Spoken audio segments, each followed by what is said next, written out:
En estos días se ha hablado mucho de que estamos nosotros en la restauración de la primitiva iglesia. Desgraciadamente,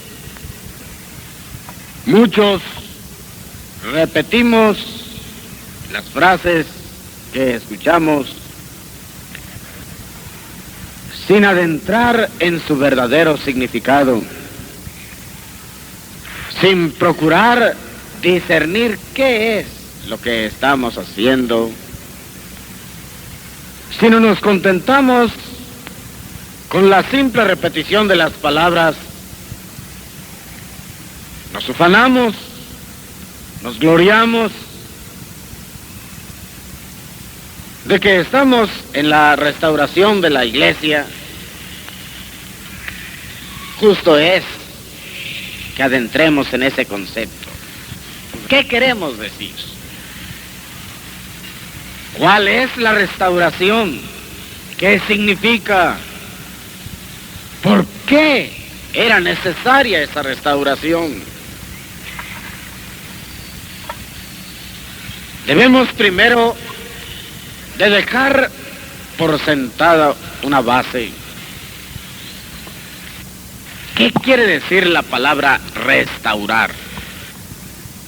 Restaurar quiere decir volver algo a su primitivo estado. Volver algo a su primitivo estado. Yo tengo un mueble, una silla, una mesa, un ropero. Se ha dañado por el abandono, por la humedad. ¿Qué quiere decir restaurarlo? Hacerlo nuevo, otra vez volverlo a su primitivo estado, quitar lo dañado, volverlo a pulir y dejarlo tal como estaba en el principio. Eso pasó en la iglesia.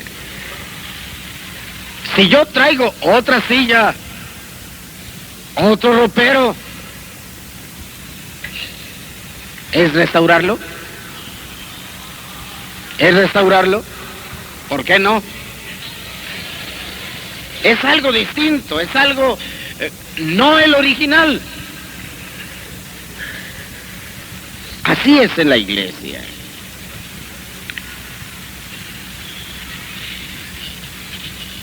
La restauración de la primitiva iglesia era necesaria porque en ella se cumplió lo que la santa palabra de Dios en una visión le revelara a Dios a Juan el teólogo. Vamos a leerlo. En el libro del Apocalipsis, en el capítulo 12, dice de esta manera: y una grande señal apareció en el cielo.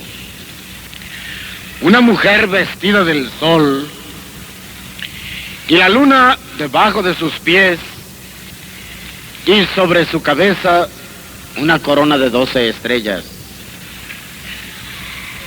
Y estando preñada, clamaba con dolores de parto y sufría tormento por parir.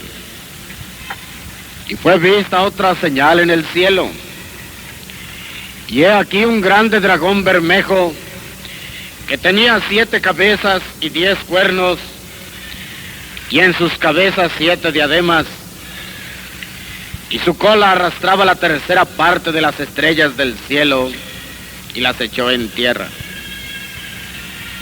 Y el dragón se paró delante de la mujer que estaba para parir, a fin de devorar a su hijo cuando hubiese parido. Y ella parió un hijo varón, el cual había de regir todas las gentes con vara de hierro. Y su hijo fue arrebatado para Dios y a su trono. Y la mujer huyó al desierto donde tiene lugar aparejado de Dios, para que allí la mantengan 1260 días.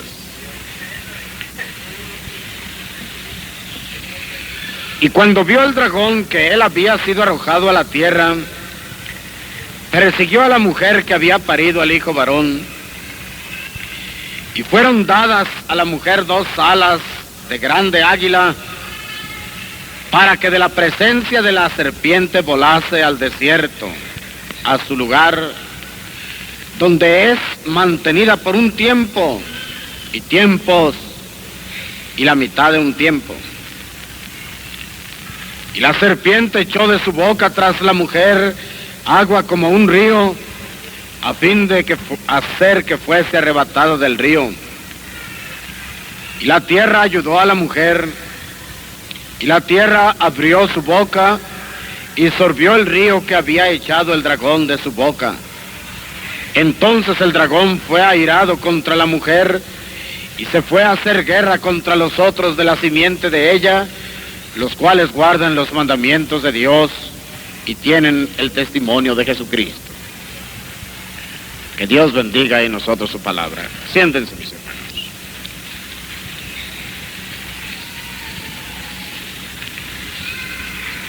El Espíritu de Dios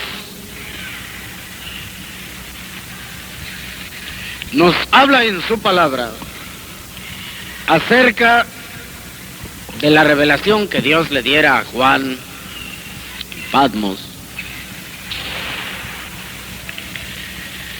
A él le quiso Dios revelar lo que iba a acontecer más tarde. Claro, todas las revelaciones que Dios dio a los profetas las daba el Señor bajo símbolos. Las daba el Señor bajo comparaciones. Fue la manera de hablar de Cristo, fue la manera de hablar de los profetas. El reino de los cielos, decía Cristo, es semejante a un pescador que salió a la mar, echó la red y trajo multitud de peces. Una comparación. El pescador es algo material. Los peces son algo material. La mar es algo material. La barca es algo material. Pero quería Dios, al hablar así, y los discípulos le preguntaban: oye, maestro, ¿por qué hablas así? ¿Por qué hablas tan oscuro que a veces ni te entendemos? Digo el Señor: porque a vosotros os es concedido conocer los misterios del reino, pero no a todos. Para que viendo no vean, para que oyendo no oigan, para que no se arrepientan. Ya es el plan de Dios que ha ocultado estos misterios a los ajenos. Dios le hizo ver en símbolos a Juan. No quiere decir que en el cielo esté una mujer carnal, ni quiere decir que en el cielo haya un dragón, una bestia con 7 cabezas, con 10 cuernos. No. Es que el apóstol San Pablo decía que el espiritual, ¿cómo acomoda las cosas? El espiritual acomoda el sentir espiritual de Dios a lo espiritual, y las órdenes materiales de Dios a lo material. Dios le hizo ver a Juan, le hizo ver a la iglesia simbolizada en esa mujer. Alguno podrá arguir: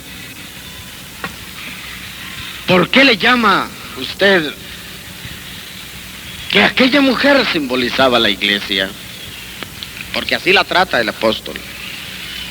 Otro apóstol, el apóstol San Pablo, él decía de esta manera: maridos, amad a vuestras mujeres, así como Cristo amó a la iglesia ¿Qué símbolo tomó el Espíritu de Dios para la iglesia?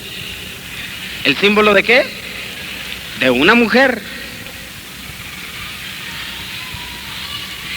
¿Por qué le llama Juan una mujer vestida de sol? La Sagrada Escritura le llama a Jesucristo el sol de justicia. Y es en realidad la iglesia de Cristo la que está revestida del sol de la justicia del Señor, coronada con la doctrina de los 12 apóstoles, coronada de 12 estrellas, teniendo a sus pies el símbolo de la tiniebla, la luna. ¿Cuándo aparece la luna? En la noche, en la oscuridad. Esa era lo que hacía la iglesia primitiva. Quebrantaba, tenía a las tinieblas, tenía la oscuridad bajo sus pies, sujeta, dominada. Pero luego vio Juan que había una lucha. Aquella mujer, la primitiva iglesia, clamaba con dolores como de una mujer que da a luz, por engendrar la fe en los moradores de la tierra. La bestia, el adversario, el diablo, que eso significa diablo, precisamente contrario, adversario, trató de devorar a la mujer, trató de devorar a la iglesia, y entonces Dios tomó a la iglesia, le dio unas alas grandes de águila. No quiere decir que ni que a la mujer le salieron 2 alas materiales, no, estamos hablando en lo espiritual.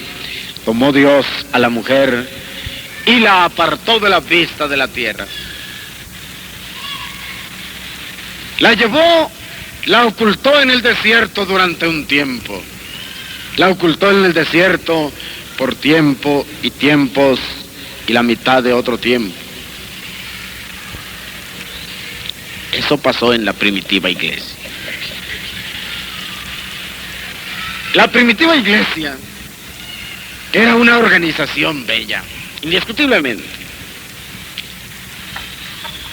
Tenía un magisterio hermosísimo. Los apóstoles que cuidaban el rebaño, que lo doctrinaban, que les comunicaban la enseñanza que ellos habían recibido de Cristo y hacían que germinara y que esa fe fuera creciendo. Pero pasó el tiempo y empezó primero por el pecado. Si examinamos, hermanos, las epístolas del apóstol San Pablo a las diferentes iglesias, veremos que empezó primero el pecado. Empezaron a corromperse en sus hechos los hermanos. Y tras el pecado empezó la herejía. Una sarta de herejías empezaron a adueñarse de la primitiva iglesia. Primero, el apóstol San Pablo, hablándoles a los de Tesalónica, vamos a leerlo, en el capítulo 2, versos del 6 al 9, para la gloria del Señor. ¿No os acordáis que cuando estaba todavía con vosotros os decía esto? Y ahora vosotros sabéis lo que impide para que a su tiempo se manifieste, porque ya está obrando el misterio de la iniquidad. Solamente espera hasta que sea quitado de en medio el que ahora impide. Vean ustedes a la primitiva iglesia que Dios la había hermoseado, que Dios la había revestido de gloria, puesto que el mismo apóstol San Pablo decía a la iglesia que Cristo se sacrificó por ella para presentársela gloriosa para sí, una iglesia sin mancha, sin arruga, ni cosa semejante. Es decir, ¿cómo puso Dios a su iglesia? Hermosa, resplandeciente. ¿Por qué creen que el apóstol en su visión la veía una mujer vestida del sol? Es la mujer aquella por la cual su marido, que es Cristo, se había sacrificado por ella para presentársela gloriosa para sí. Pero esa mujer, revestida del sol de justicia, coronada con la doctrina hermosa de los 12 apóstoles, cuando ya empezaron a faltar los apóstoles, y ya tenemos aquí a Pablo preso en Roma, ya no podía tener él el cuidado personal, el cuidado ocular de las iglesias. Saulo en Roma, todas las iglesias le habían enviado ofrendas, habían reunido y habían pagado una cantidad exorbitante para que Pablo no estuviera en la cárcel. Estaba preso Pablo, pero no en la cárcel común, sino dice la Sagrada Escritura que habían conseguido los hermanos que estuviera en una casa de alquiler. Si ustedes quieren, vigilado con soldados como haya sido, pero en una casa de alquiler. Y desde allí empezó Pablo a darse cuenta que en las iglesias se estaban diseminando diferentes herejías. Pablo, presuroso, algunas ocasiones enviaba a Timoteo, no podía él ir porque estaba en cadenas. Enviaba a Timoteo, a Tito, a Epafrodito, a Lucas, a los que le ayudaban, los enviaba para corregir lo que él mismo dice, ya está obrando el misterio de la iniquidad. ¿Dónde estaba obrando? ¿Dónde? En las iglesias. ¿Que no era una iglesia santa? No era una iglesia hermosa, no era una iglesia que tenía la vestidura del sol de justicia. Sí, pero el adversario se estaba aprovechando de la ausencia de los servidores de Dios. Y entonces decía Pablo, solo espera que sea quitado el que esto impide. ¿Quién estaba impidiendo aquello? ¿Quién estaba impidiendo? ¿No me está oyendo la iglesia? ¿Quién estaba impidiendo que obrara el misterio de la iniquidad? Pablo, conteste la iglesia. ¿Quién estaba impidiendo allí? Pablo estaba impidiendo. ¿Pero qué estaba esperando el diablo? Que fuera quitado el que impedía aquello para apoderarse. Por eso dice, entonces vendrá el inicuo. Cuando sea quitado el que esto impide, vendrá el inicuo cuyo advenimiento es según operación de Satanás. Ya, en las postrimerías de la vida de Pablo, las iglesias empezaron a corromperse con herejías. Unos empezaron a quitar la esperanza de los hijos de Dios. No les quiero dar todos los textos porque luego se ponen a leer la Biblia y desatienden. Le escribía el apóstol San Pablo a Timoteo diciéndole que muchos predicaban que la resurrección ya había sido hecha y con ello estaban trastornando la fe de algunos.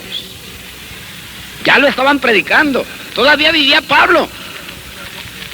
Todavía Pablo estaba cuidadoso de evitar, de impedir, pero ya había criaturas que estaban metiendo herejías.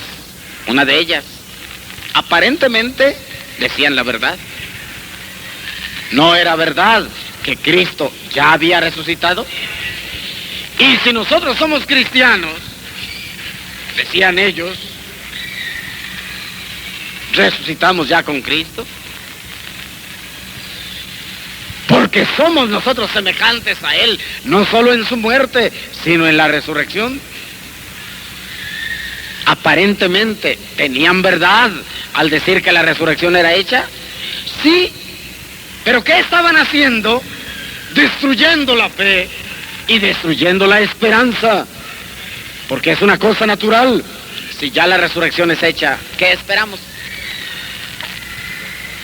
Si ya no hay más resurrección, comamos y bebamos, que al cabo vamos a morir. ¿Qué nos mantiene a nosotros sujetos? Después, otros empezaron con otras herejías. Casi todas las iglesias volvieron atrás.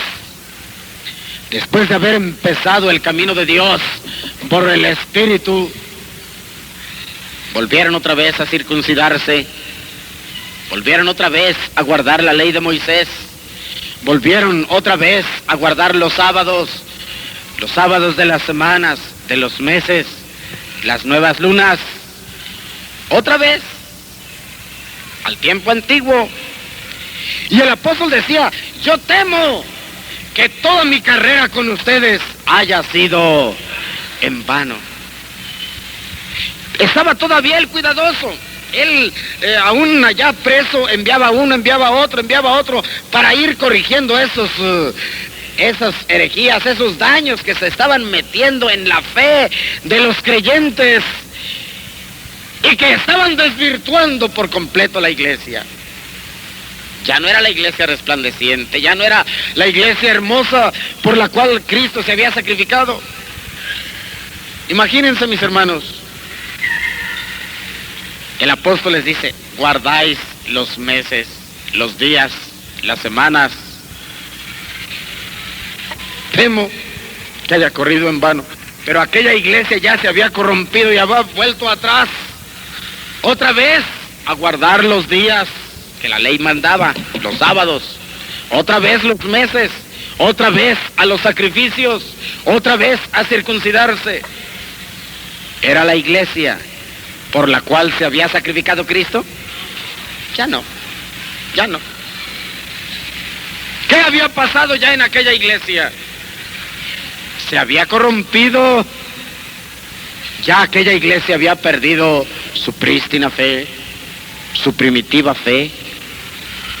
Todavía el apóstol se esforzaba en impedirle al diablo, mandando un hermano, otro, pero se estaba cumpliendo lo que él les había dicho.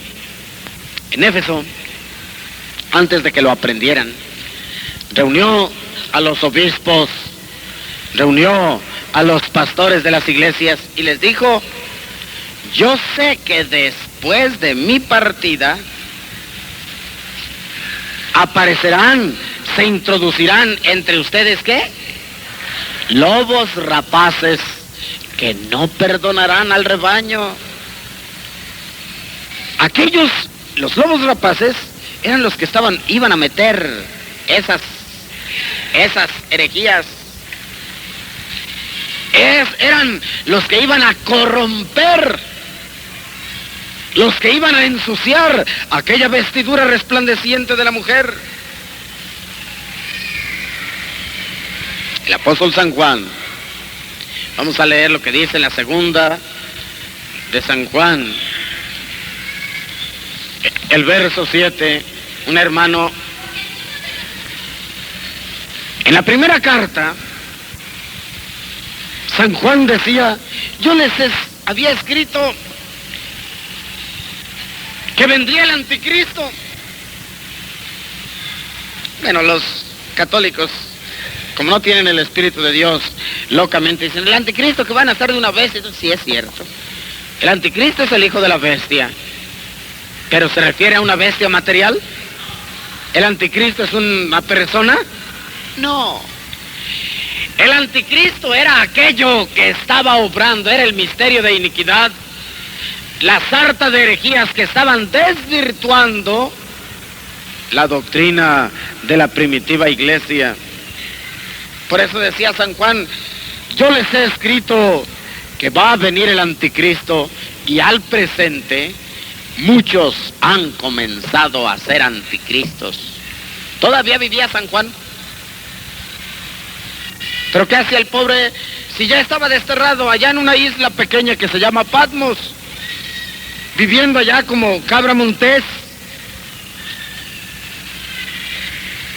¿Qué podía hacer? Cuando les escribe, les advierte, porque muchos falsos engañadores.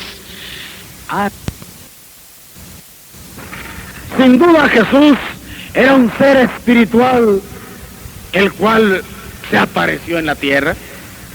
Otra herejía. Y con esa herejía destruían la obra de la redención. Porque si el que había pecado era el hombre, el que había pecado, ¿quién había sido?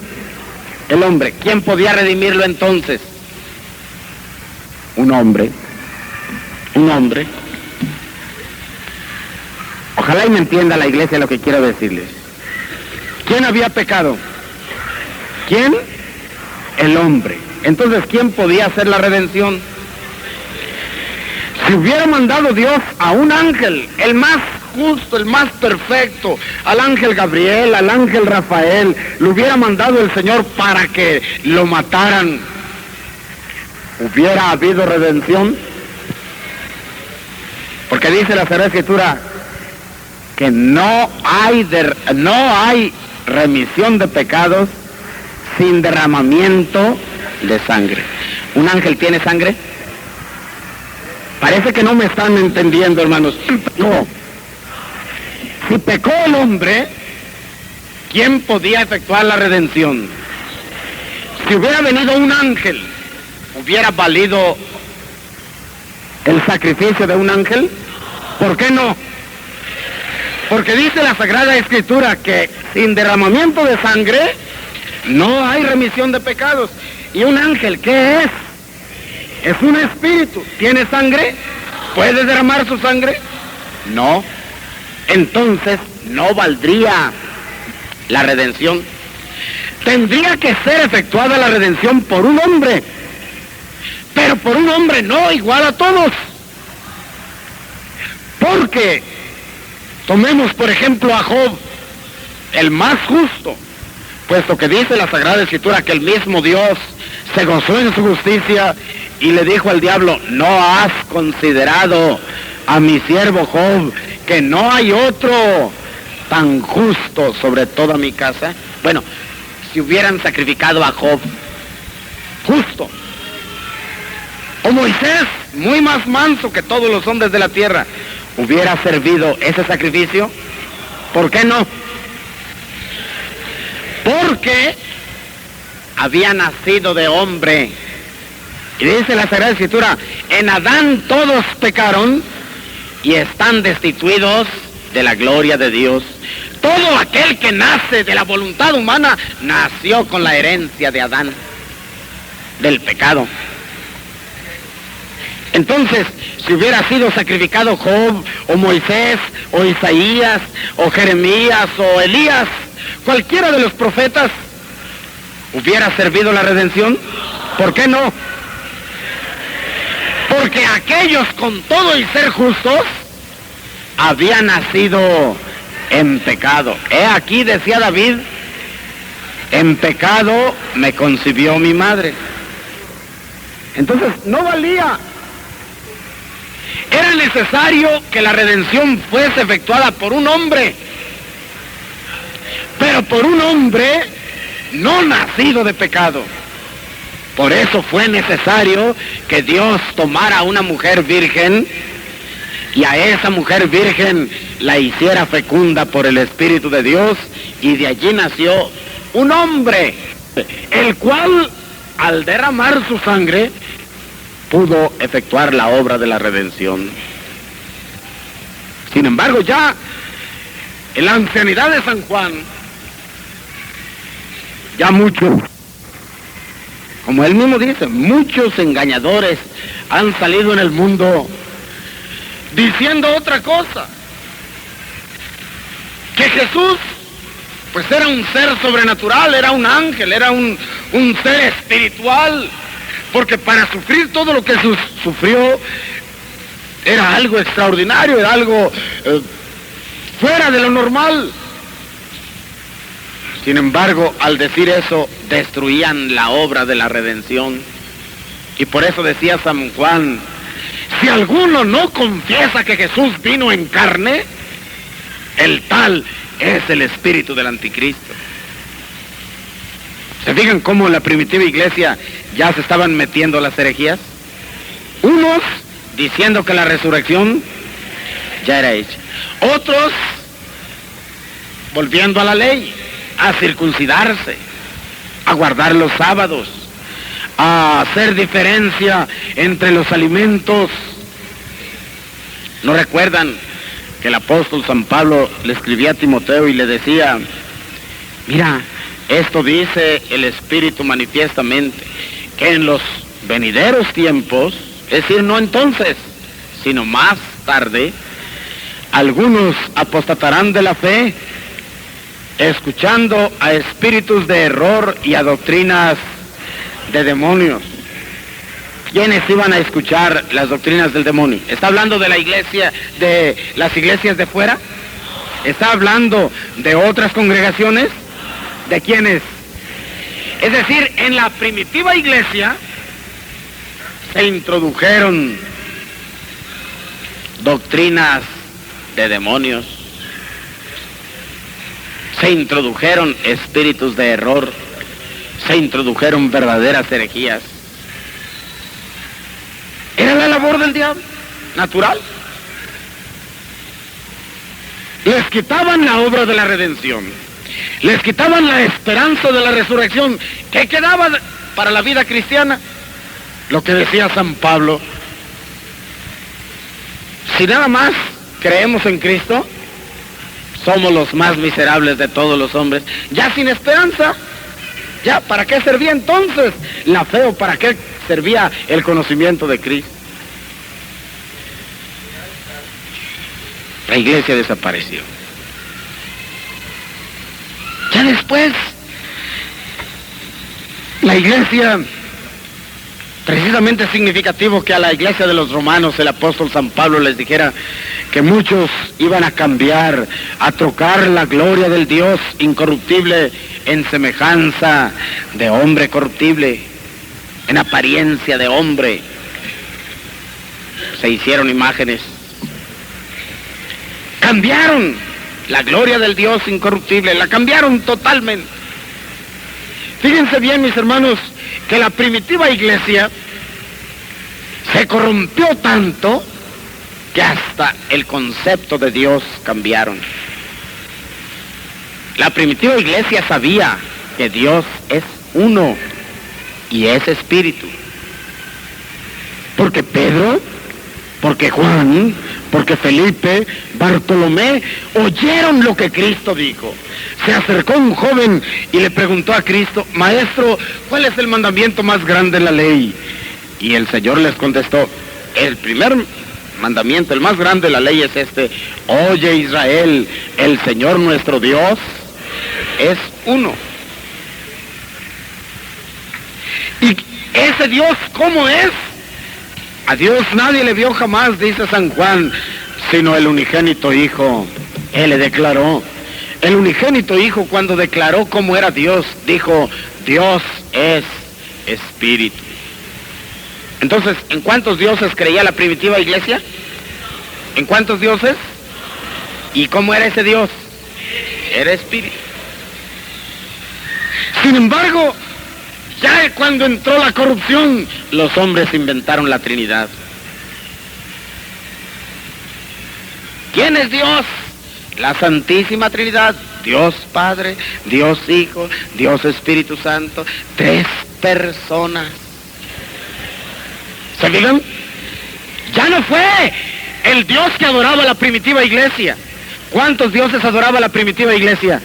1. ¿Y cómo era ese Dios? Ahora, ¿qué Dios adoraban? Ya después inventaron 3. Y ya no espíritu, sino ¿cómo? 3 personas cambiaron a Dios. Y al cambiar a Dios, cambiaron sus leyes. Este Dios único dijo, no te harás imagen. ¿Qué hicieron los hombres? ¿Se siguieron llamando iglesia o no? ¿O no? Se siguieron llamando iglesia de Cristo. ¿Pero qué había pasado? Ya no tenía el vestido del sol de justicia la mujer.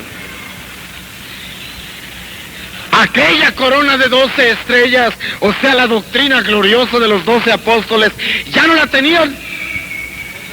Ya eran opiniones. Eso quiere decir herejía. Opinión personal. Eran opiniones de los hombres. Todo fue cambiando. La primitiva iglesia cristiana tenía un sumo sacerdote. Tenemos un sumo pontífice, decía Pablo. ¿Quién es? Jesucristo. Ya la nueva, digamos, ya la iglesia corrupta, ya tenía otro sumo pontífice distinto. La primitiva iglesia sabía que no había más que un sacrificio, el sacrificio de Cristo, puesto que el apóstol, escribiéndoles a los hebreos, dijo, Jesús se sacrificó una vez en la consumación de los siglos y su solo sacrificio vale para siempre. Inventaron otros sacrificios.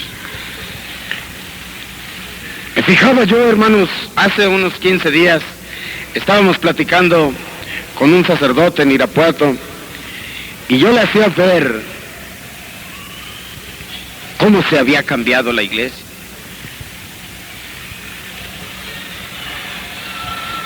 Platicando, decía, si el apóstol San Pedro se apareciera en cualquier iglesia católica,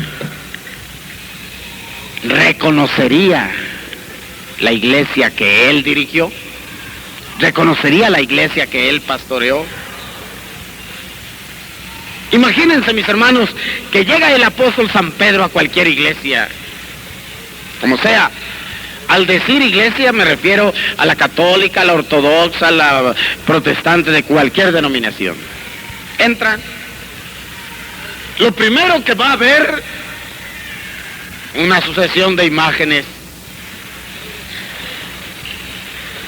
Y va a oír muchos sofismas, va a oír muchos argumentos. Su primer pregunta sería, bueno, ¿y ustedes a qué Dios adoran? Al ver la serie de monitos donde quiera, ¿es natural? Bueno, ¿a qué Dios adora? Por allí le saltaría uno y le diría, pues nosotros adoramos a la Santísima Trinidad, Dios Padre, Dios Hijo y Dios Espíritu Santo. ¿Era el mismo Dios que adoraba él? ¿El mismo Dios que predicó él? ¿No? Otro le diría, pues no, yo adoro al Santísimo. Mire, ese pedacito de pan, esa rueda que está allí escondida en el sagrario, ese es el Santísimo. ¿No? Es el mismo Dios que él adoró, el mismo Dios que él predicó. Otro le diría, pues mi Dios es la imagen esta, es la que él predicó. Él haría como buen judío, escupiría y diría, maldita sea la abominación, porque para él otro Dios era una abominación. Luego vería, bueno, ¿y cómo se le hace para entrar aquí? ¿O qué? No, pues aquí se necesita que traigan un niño y que le echen un chorrito de agua en la cabeza, yo te bautizo en el nombre del Padre y del Espíritu Santo. Pues como él no enseñó nada de eso, Él enseñó que fuesen bautizados, es decir, sumergidos, y personas mayores que tuvieran dos cualidades: creer y estar arrepentidos, y que ese bautismo fuese en el nombre de Jesucristo. ¿Se fijan cómo todo se cambió?